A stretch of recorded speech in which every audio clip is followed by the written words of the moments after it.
Hi, folks. Mark with the North Florida Bicycle Club, and today I thought I'd talk a little bit about give me a sign. And by a sign, I mean communication, because when you're in a pace line, communication between yourself and other riders, drivers, everybody is really critical to having a fun, safe ride.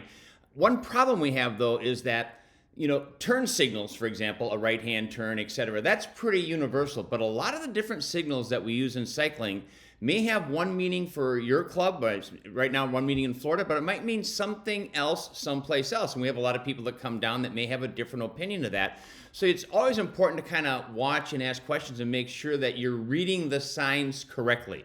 So today I'm just going to do a few of the signs. There'll be some signs that are probably lesser used or signals that are lesser used, but you should know what they are because you may see them. So the first one might be somebody is pointing straight up in the air. They just point straight up. You go, what are they talking about? So usually when you're pointing straight up, it's an indication that that person is going to be getting out of the saddle for some reason. Their butt is a little bit sore, they're getting up, they just want to stand and pedal for a while. But the reason that you want to signal that to somebody is that when you get up, your bike, at least momentarily, is going to slow down. In fact, it's even possible for the bike to actually go slightly backwards a little bit. So if you have somebody right behind you, they can be on you just like that. So when you see somebody pointing straight up, back it off a little bit because they're indicating that they're likely to slow down a little bit as they stand up in the saddle.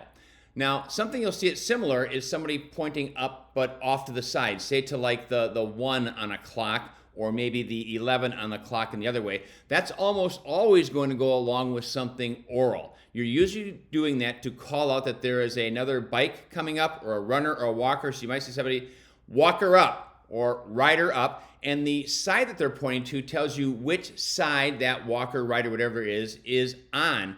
You'll typically hear that a lot more on trails than you will on the road because you generally don't have people coming at you on the road, but you will sometimes have runners coming at you on the road or even a bike now and then. So again, those off to the angle will almost always be accompanied by telling you that there's a runner up, rider up, something to alert you to.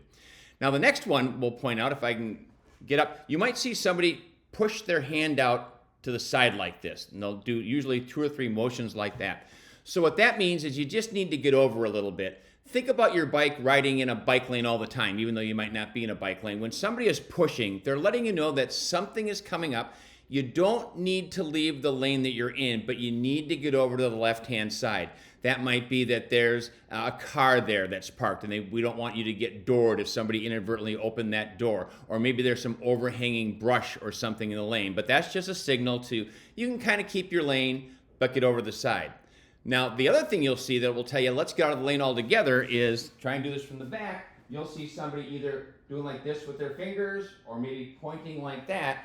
In that case, they're telling you there is something coming up, and I don't want you to just get to the left. I want you to get out of that lane altogether. Perhaps there's a vehicle that's parked up there that's blocking things, but for whatever reason, that person is indicating, as long as you can do so safely, of course, get out of the lane altogether. Now, there are probably actually dozens of other different signals. I didn't want to go over every one today. We'll try and get through them in time.